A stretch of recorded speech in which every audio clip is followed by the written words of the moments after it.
So, welcome everyone. Before we begin, all guest participants, please make sure that you are muted and that your video camera is turned off throughout the defense. Go ahead and check your settings now, or I can check them in just a bit.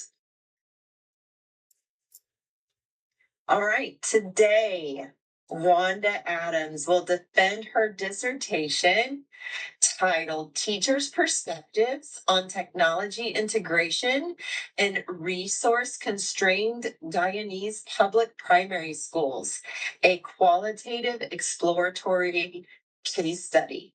She will begin with a presentation on her study, and then a question and answer session will be conducted.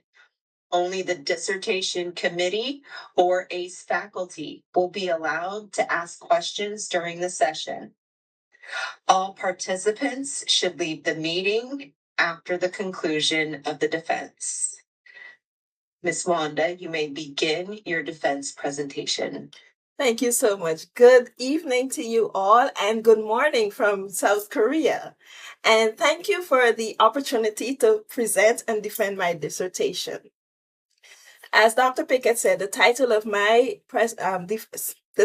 study was Teachers' Perspectives on Technology Integration in Resource-Constrained Guyanese Public Primary Schools, a qualitative exploratory case study. I'm grateful to my dissertation chair, Dr. Pickett, and my committee member, Dr. Turner, for your time and support throughout this journey. Let's get started.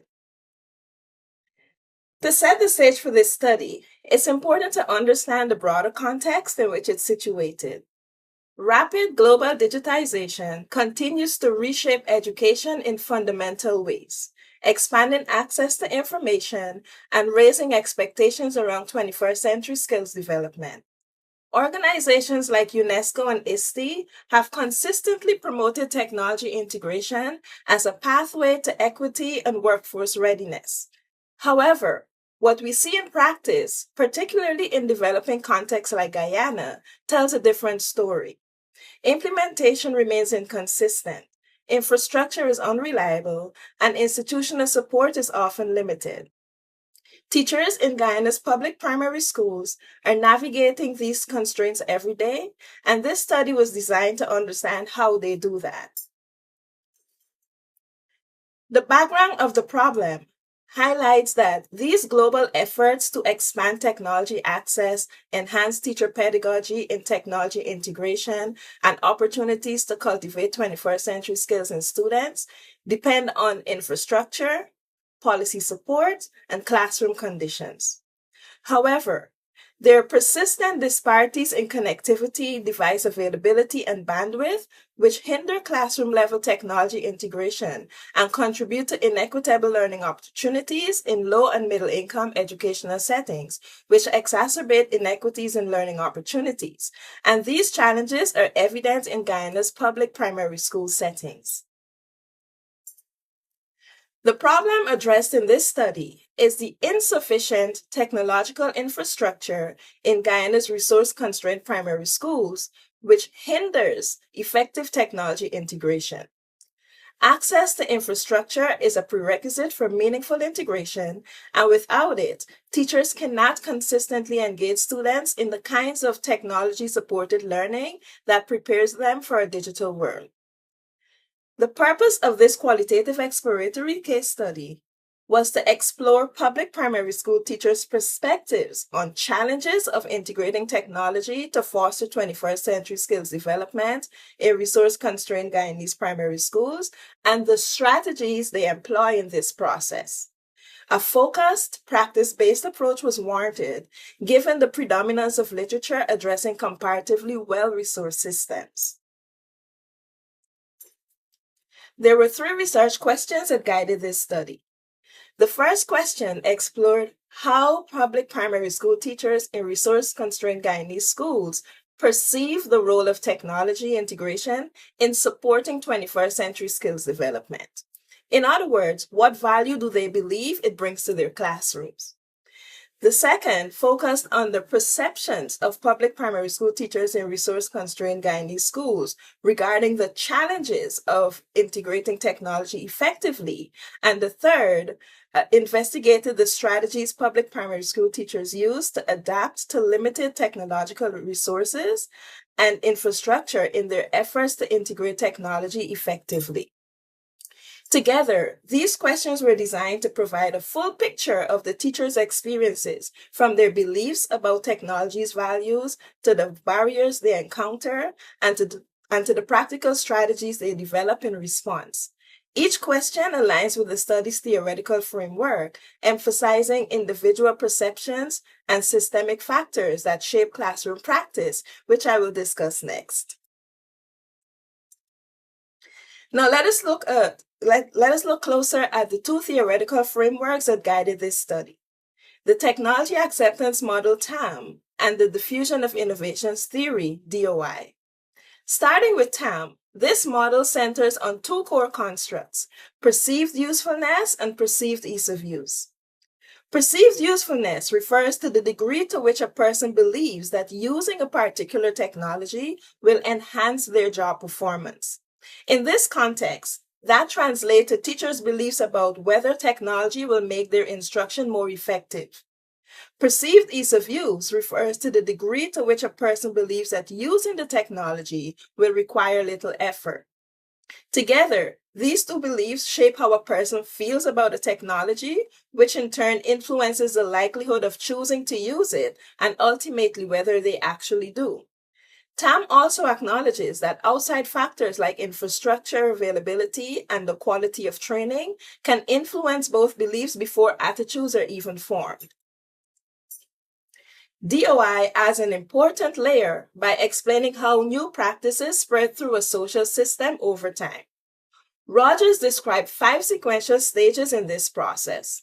In the knowledge stage, an individual becomes aware that an innovation exists. In the persuasion stage, they begin forming an attitude, positive or negative, toward the innovation. The decision stage involves actively engaging in activities that lead to either adopting or rejecting the innovation. Implementation refers to putting the innovation into actual practice. And finally, confirmation involves reinforcing or reversing the adoption decision based on experience's outcome.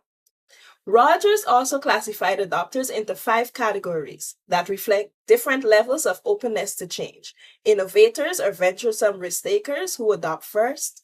Early adopters are respected opinion leaders whose endorsements influences others. The early majority are deliberate but open-minded adopters who follow once an innovation is established. The late majority is skeptical and adopt only after the majority has done so. And laggards are the most resistant to change and tend to hold traditional values. Used together, TAM and DOI offered complementary lenses for this study. TAM helping to explain individual teachers' perceptions and attitudes, and DOI helping to understand how adoption patterns are shaped by the broader institutional and social environment. Let us now review the literature for this study. The literature review was organized around thematic areas directly relevant to the study's problem and purpose. The first area examined the historical context and global trends in educational technology integration. Over time, the ISTE standards progressively shifted the conversation from simply having technology to using it purposefully, reframing educators as designers, collaborators, and facilitators. But global edtech discourse often treats digital transformation as a universal imperative without accounting for the structural realities of developing regions. UNESCO's data puts this in sharp relief. Only about 40% of primary schools worldwide have internet connectivity, which means the global vision and the global reality are very far apart. The second area focused on disparities in technology access and use. Data show that Caribbean nations, including Guyana, ranked in the lowest quartile for bandwidth penetration, with an estimated $68 billion needed just to close the regional infrastructure gap with higher income countries. What the research helps us understand is that the digital divide is not just about whether devices exist. It's multidimensional, shaped by affordability, pedagogy, and cultural fit. The third area addressed barriers to technology integration in resource-constrained schools across 4 levels. At the operational level, infrastructural limitations, including unstable internet, power outages, and inadequate equipment, consistently disrupted technology use in resource-constrained schools. Digital tools remain peripheral to pedagogy in underfunded systems because implementation is treated as a one-time rollout rather than a sustained change process. At the institutional level, ICT policies frequently prioritize hardware distribution over professional development, creating a disconnect between policy intent and classroom reality. At a leadership level, principals' digital leadership significantly predicted teachers' technology integration. Distributed leadership, where teachers are involved in the decision-making and provided with sustained support, was associated with more student-centered integration practices. At the teacher level, reluctance to integrate technology is rarely rooted in resistance, but rather in systemic misalignment. When digital competence is mandated without aligning with teachers' readiness or contextual supports, it increases stress and reduces efficacy. The literature review concluded with 2 areas that directly shaped the direction of this study. The 4th area examined teachers' perspectives and adaptive strategies. One of the most important takeaways from the literature is that teachers are not passive. They're active agents who find ways to work within constraints rather than simply giving up. They engaged in creative strategies in their practice, such as repurposing mobile devices, working with offline content, and leaning on informal networks of colleagues when formal support is unavailable. These strategies are not workarounds. They're evidence of real professional agency and commitment. To that end, teachers are most likely to adopt technology when it feels compatible with their goals and genuinely useful in their context. That said, the literature also revealed a significant gap. While some research has explored ICT challenges in Guyanese secondary schools, there's very little empirical documentation of how public primary school teachers specifically navigate technology integration in resource-constrained settings. I will now discuss the methodological decisions that shaped how this study was designed and carried out. A qualitative methodology was selected for this study because the central questions were about understanding how teachers interpret and navigate technology integration within their specific context. An exploratory case study design was appropriate because the phenomenon of primary school teacher technology integration in resource-constrained Guyanese schools is not yet well documented in the literature, and because the design supports analytic generalization through rich context-dependent descriptions. Several assumptions underpin the study. It was assumed that participants would share honest, first-hand accounts of their experiences with technology in the classroom, and that their reported strategies reflected actual practices rather than idealized versions of it. It was also assumed that the combining of semi-structured interviews with classroom observations would generate rich enough evidence to meaningfully address the research questions. At the same time, there were limitations to acknowledge. Because purposive sampling was used, the findings were not intended to represent every Guyanese primary school. The goal was depth, not breadth. And as with any qualitative study, self-reported data and the process of interpretation introduced the potential for researcher bias. To address this, participant verification and cross-checking of interview and observation data were used consistently throughout the study. The scope of this study was intentionally focused to ensure coherence with the research problem and feasibility of analysis. The focus was on public primary school teachers working in resource-constrained settings in Guyana. Importantly, participants needed to use or at least attempt to use technology in their instruction. This was essential to ensure they could speak directly to the experiences of integrating technology within constrained environments, whether successfully or with difficulty. With respect to delimitations, the study was restricted to public primary schools, meaning private schools, secondary, nursery, and tertiary institutions were excluded.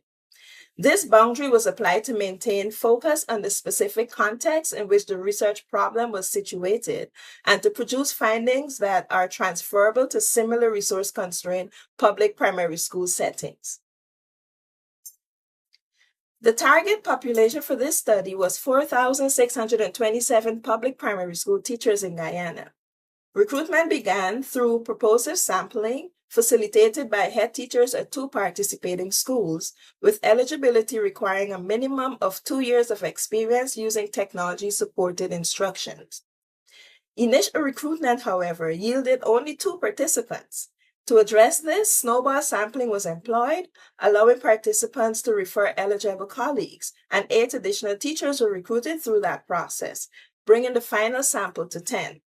The original proposal had anticipated 15 to 20 participants, but following institutional review, approval was granted to proceed with a minimum of 10. 2 instruments were used to collect data for this study. The first was a semi-structured interview protocol, which the researcher developed to elicit rich, open-ended responses. The second was a non-evaluative classroom observation protocol developed to document observable instructional practices, technology use, and educate environmental conditions, without rendering any judgment about teacher performance. To ensure both instruments were reliable and valid, they were field tested and reviewed by subject matter experts before any data were collected. That expert review confirmed that the instruments were aligned with the study's research questions and theoretical framework. Finally, informed consent was obtained electronically from all participants through Microsoft Forms. Establishing trustworthiness was a priority throughout the study, and 4 criteria guided this process: credibility, transferability, conformability, and dependability. Credibility was the foundation of this work. To ensure the findings accurately reflected the participants' experiences, triangulation of data and observation data was used alongside reflexive memo writing throughout the analytic process. Participants also completed member checks, reviewing their own transcripts and observation summaries to verify accuracy and provide any needed clarifications. Building on that credibility, transferability was addressed through rich contextualized descriptions of the setting, participants, and instructional environments. These detailed accounts allow readers to assess the relevance and applicability of the findings to similar resource-constrained educational settings.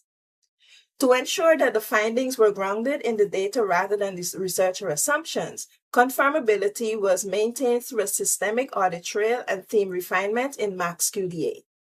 Finally, dependability was established by ensuring that the interview questions were unchanged throughout the study, even though probing questions were asked to elicit clarification and deepen responses.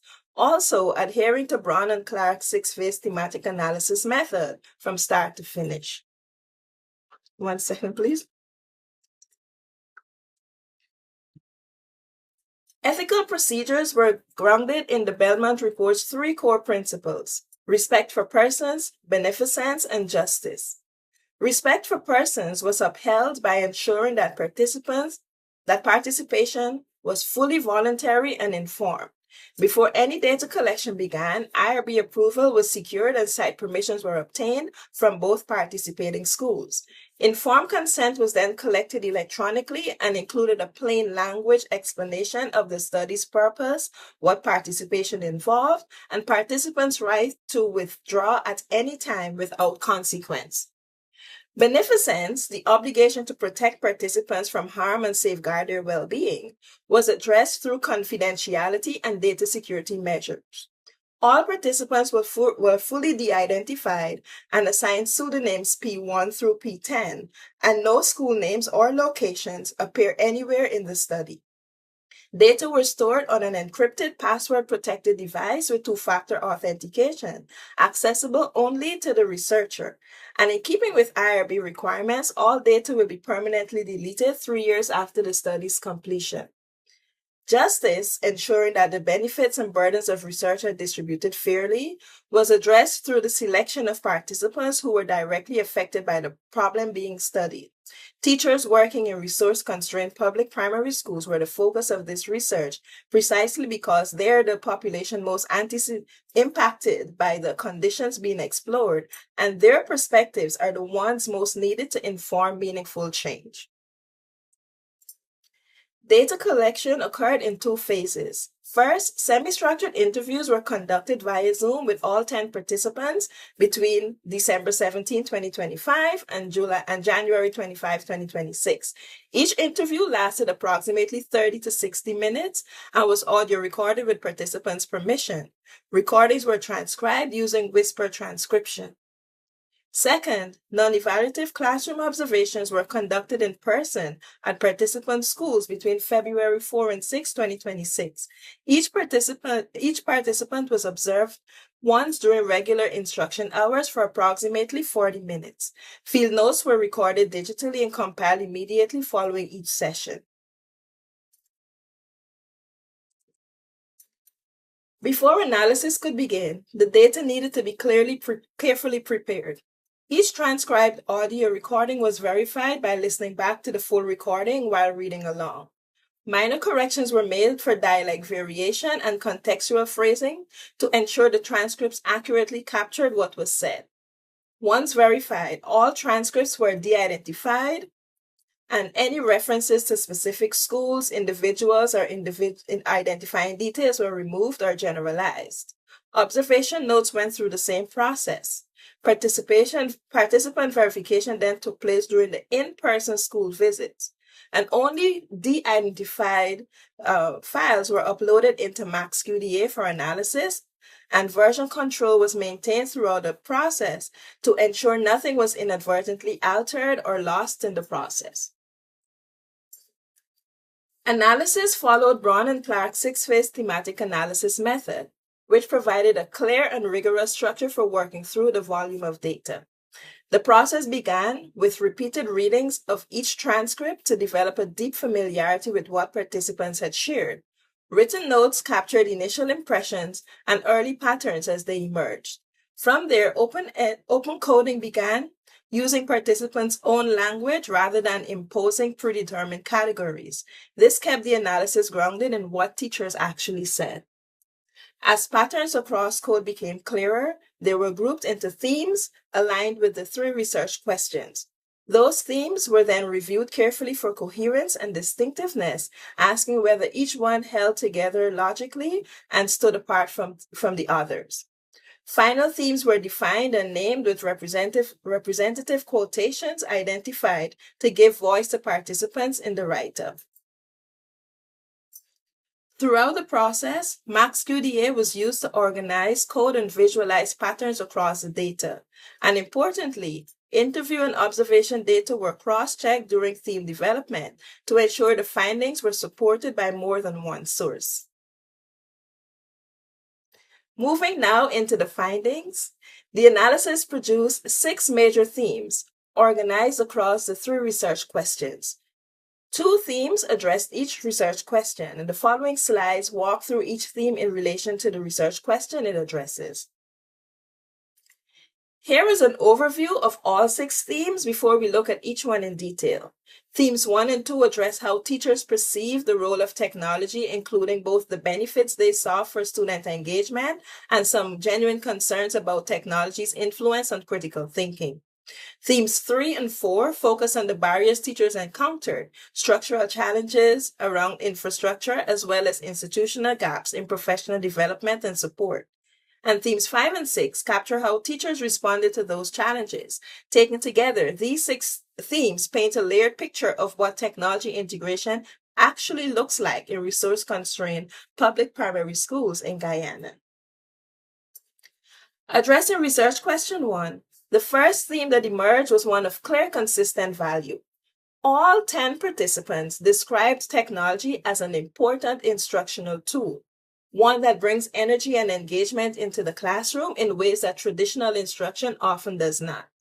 Teachers spoke about the difference between chalk and talk lessons and those incorporating videos, smart TVs, and multimedia presentations, noting that students were noticeably more attentive and excited when technology was involved. Beyond engagement, teachers also frame technology as essential preparation for a digital world, something students need exposure to now in order to be ready for the future. Classroom observation supported this, with student attention and participation visibly higher during technology-enhanced lessons. The limitation, however, was also observable.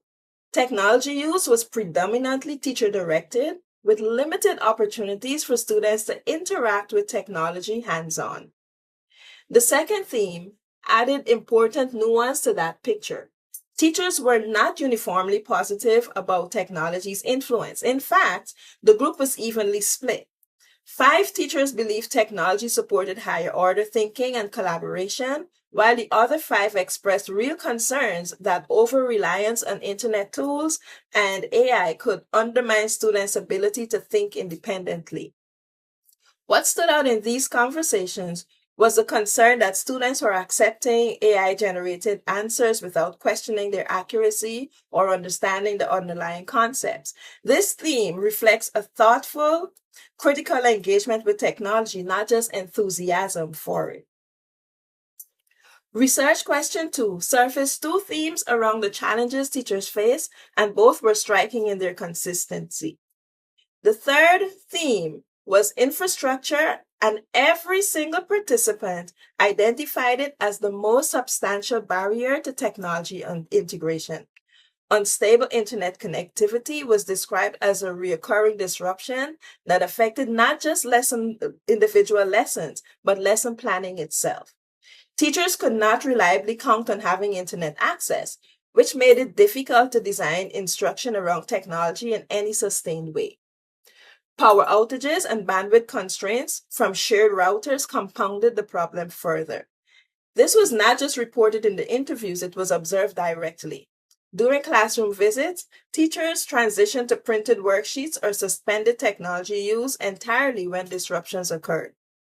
The fourth theme centered on professional development and institutional support, and here too, the picture was consistent. 8 of the 10 participants described a genuine need for structured, sustained training. What they experienced instead was being introduced to new tools or platforms without adequate guidance and without follow-up support afterward. As a result, teachers were largely left on their own, turning to YouTube tutorials, personal experimentation, and informal conversations with colleagues to build their skills.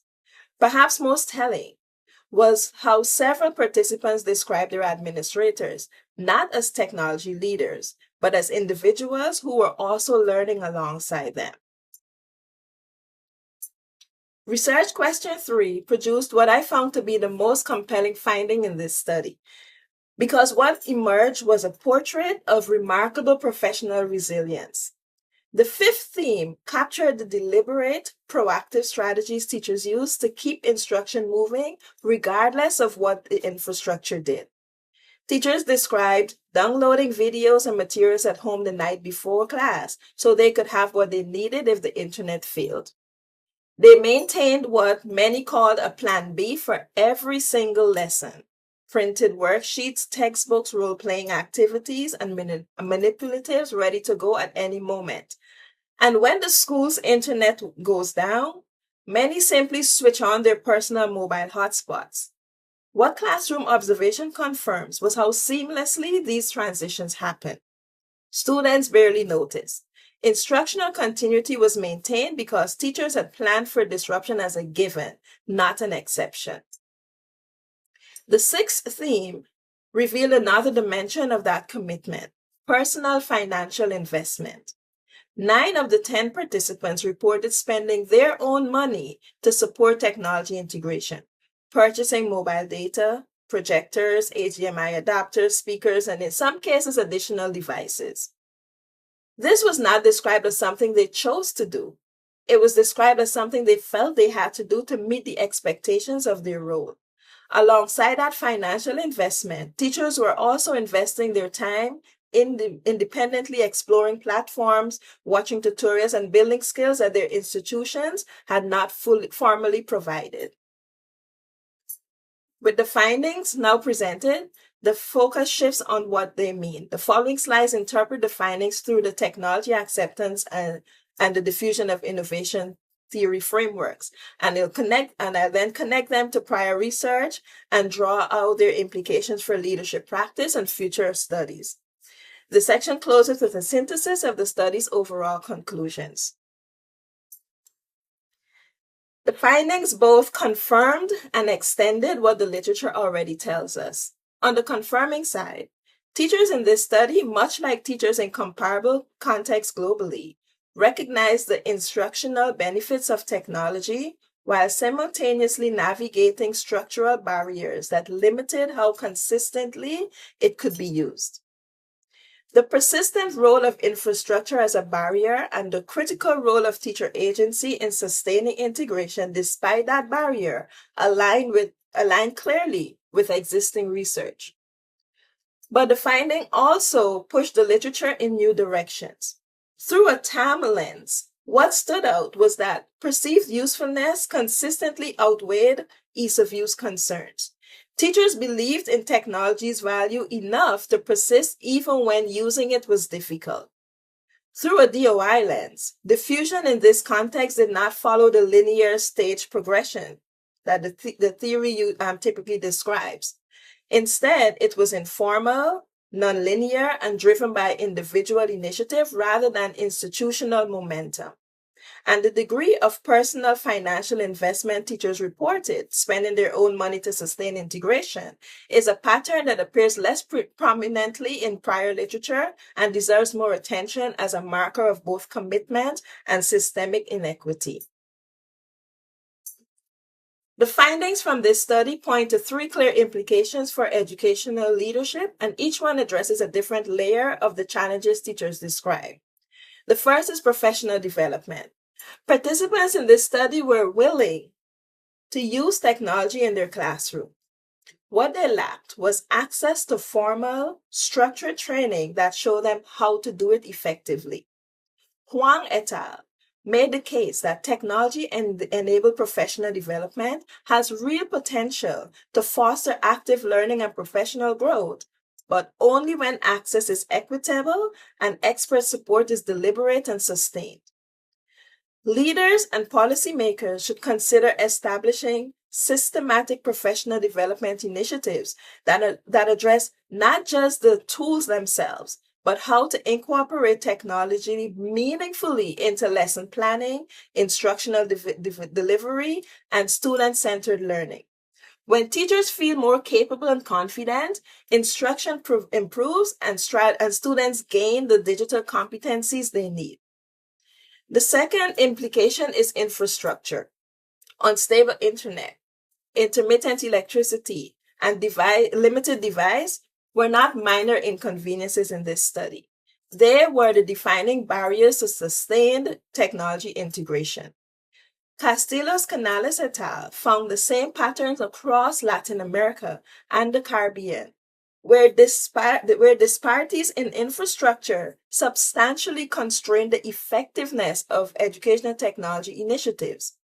Leaders need to think strategically about expanding equitable access, whether that means investing in reliable high-speed internet, mobile devices, centralized booking systems for shared devices. And this is not something schools alone can solve. Coordination across ministries of education, telecommunications providers, and community stakeholders is essential if infrastructure development is going to reach the schools that need it most. The third implication is institutional support through dedicated specialist roles. One of the most consistent patterns in the study was how much teachers relied on their own initiatives in an effort to fill gaps that institutions should be filling. Fraser and Harrington argue that the pattern cannot shift meaningfully without dedicated technology coordinator or integration specialist roles in place. These positions provide the organizational infrastructure needed to support teachers on an ongoing basis, collaborating during lesson planning, delivering targeted professional development, and supporting the development of students' digital skills. When that support is embedded in the institution rather than resting on individual shoulders, technology integration becomes more sustainable and more equitable across classrooms.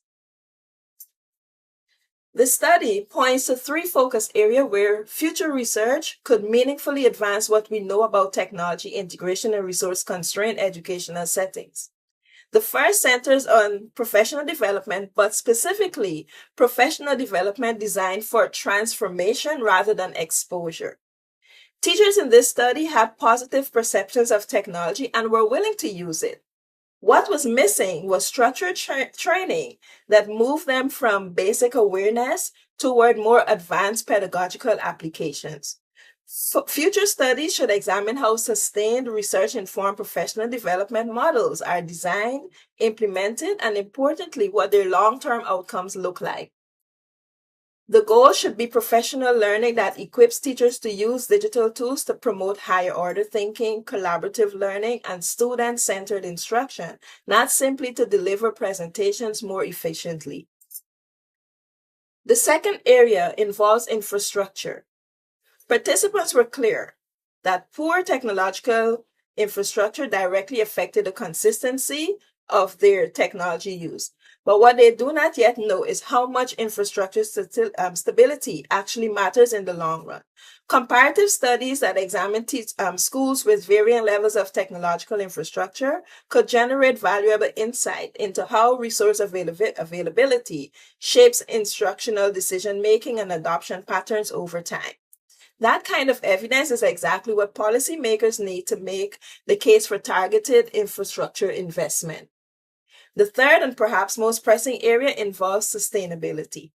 This study documented that teachers are carrying the weight of technology integration largely on their own through personal resources, informed collaboration, and self-directed learning.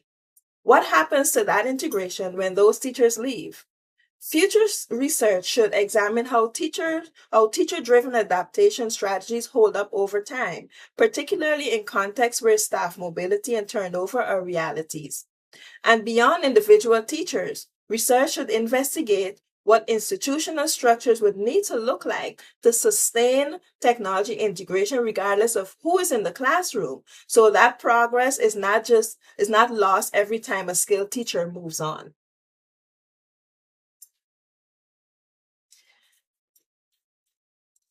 My growth through this doctoral journey is multifaceted.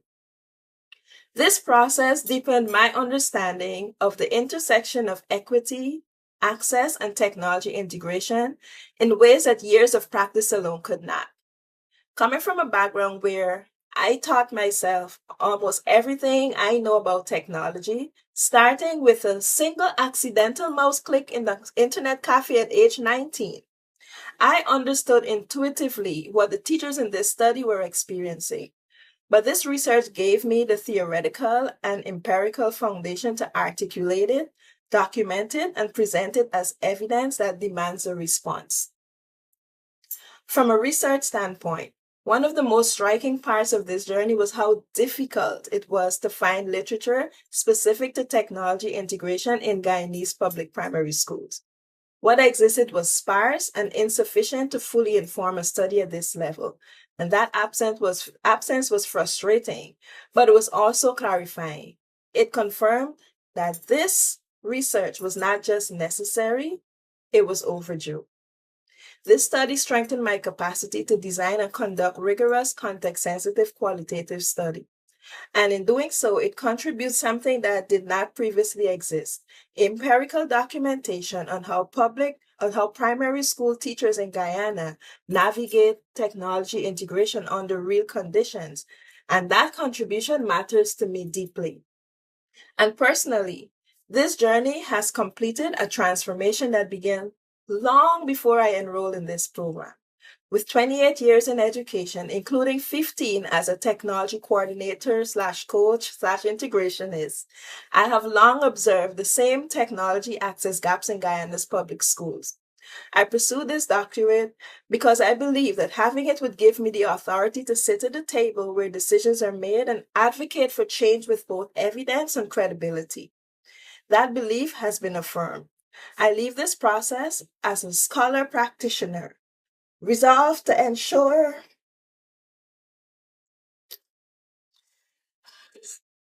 that the resilience these teachers demonstrate every day is finally met with the institutional support it deserves. Thank you very much. These were the references used, cited in my study. Are there any questions?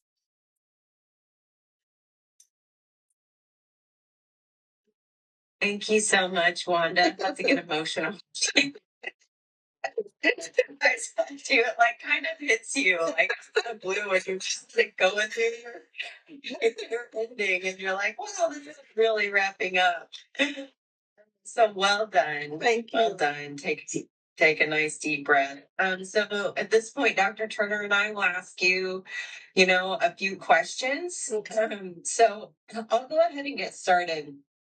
I was really interested to hear more about your observations. You mentioned that students were more engaged when the teachers used technology.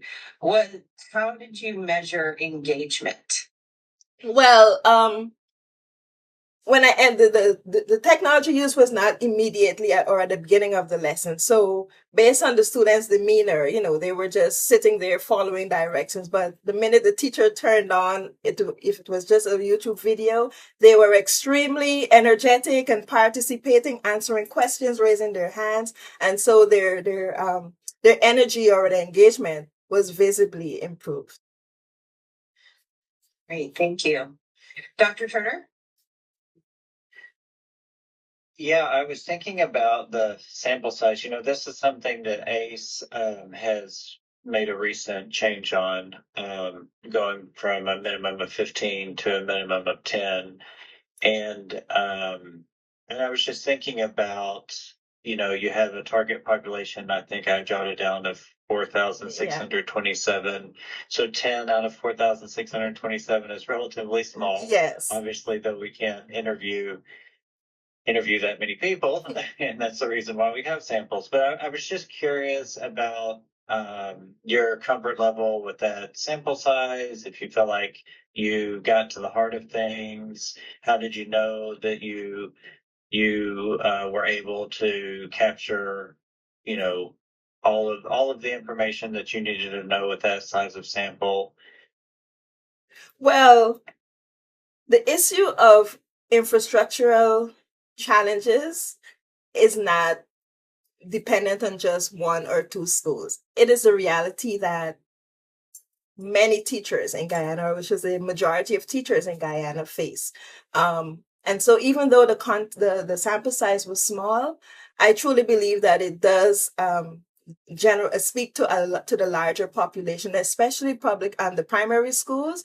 And in Guyana, there's kind of like a tier system in the secondary schools. So some schools get more resources than others, and so even the underfunded or under-resourced schools, I am quite certain that teachers, this would be the realities of those teachers in also.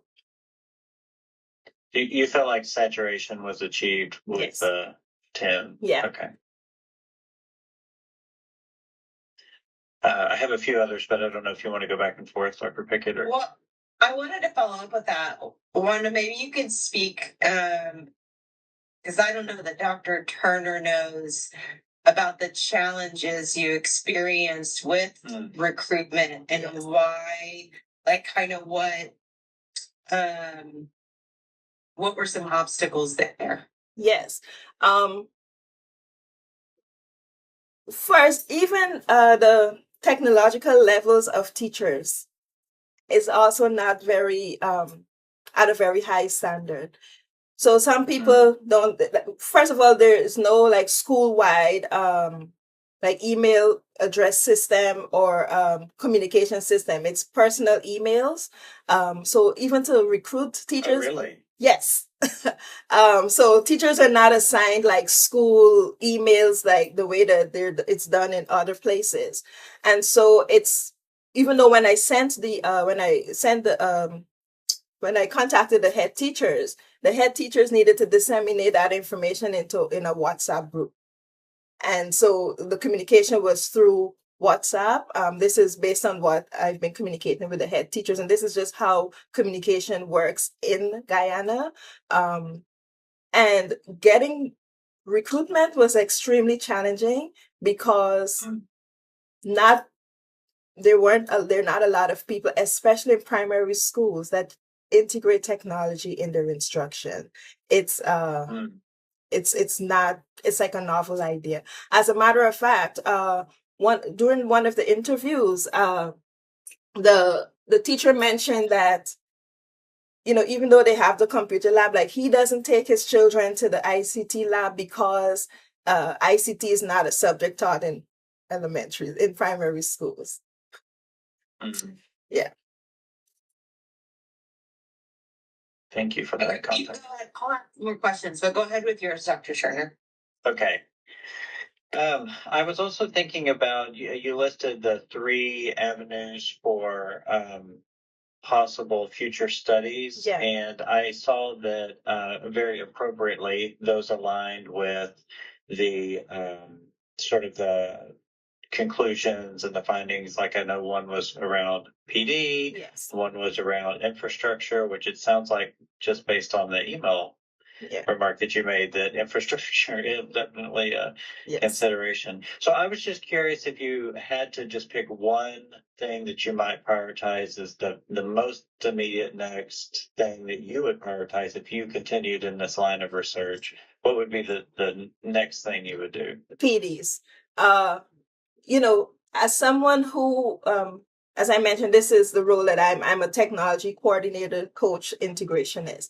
And I see firsthand when teachers receive targeted professional development, even if it's one-on-one, small groups or what have you, the impact that it has on their instruction or their pedagogical skills of integrating technology. So I do believe that if I were to pick one, I would choose professional development, because teachers during the interviews, like, they were so excited to share about how they integrate technology, but it wasn't technology integration in its true sense. It was just them using it to share or to watch a video. So it was more teacher directed than student centered. And so, and I think that just comes from a lack of knowledge. In their mind, they were integrating technology. And so professional development to teach how to effectively integrate it is what I would choose and focus on.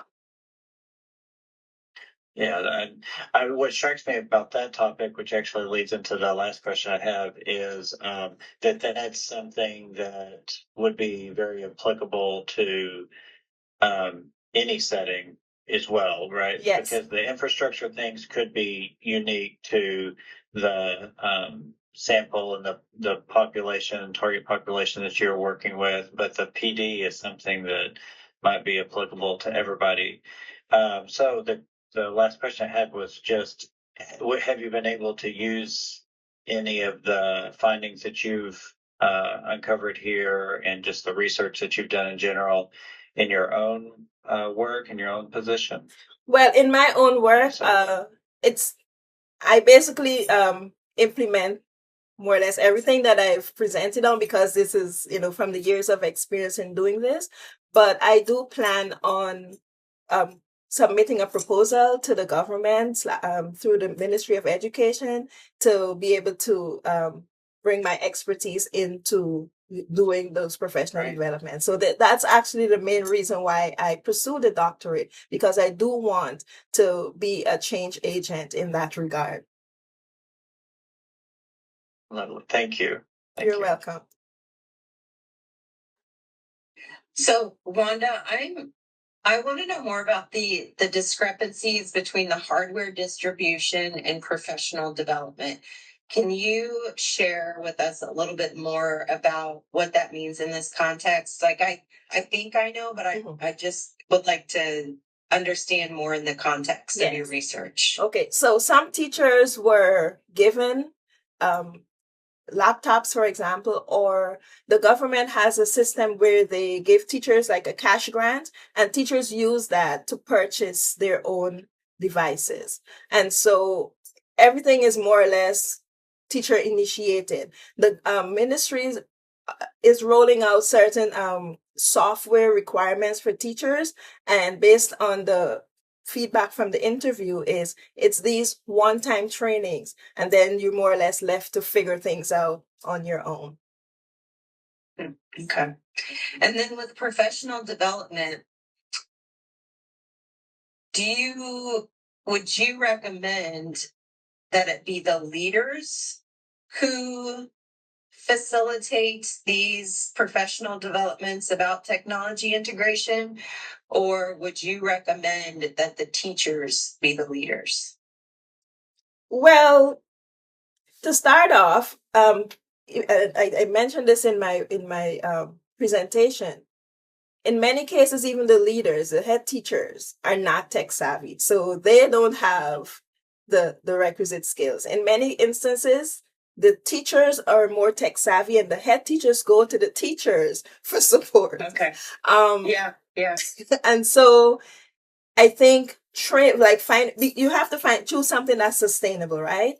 So that's why I believe that if teachers are trained, then they could facilitate professional learning communities where they're sharing their expertise with others, rather than it coming from like a top-down approach. When teachers work collaboratively or collegially, the information gets shared at a wider level.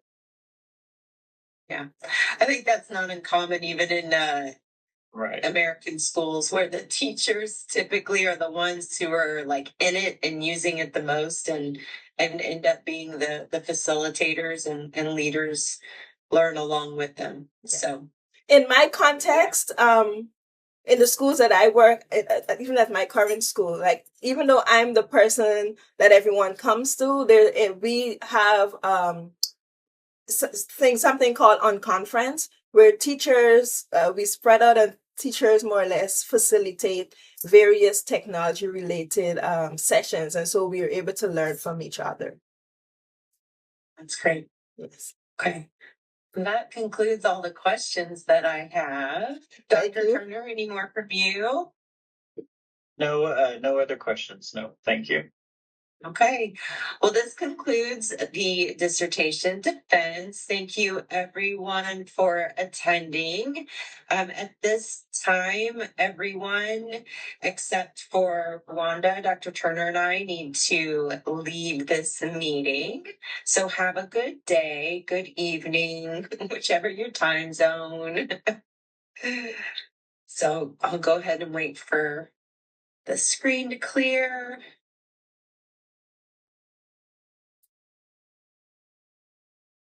One more.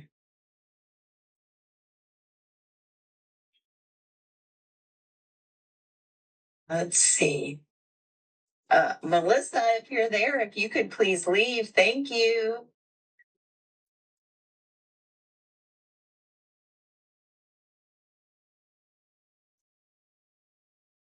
Are you able to remove someone?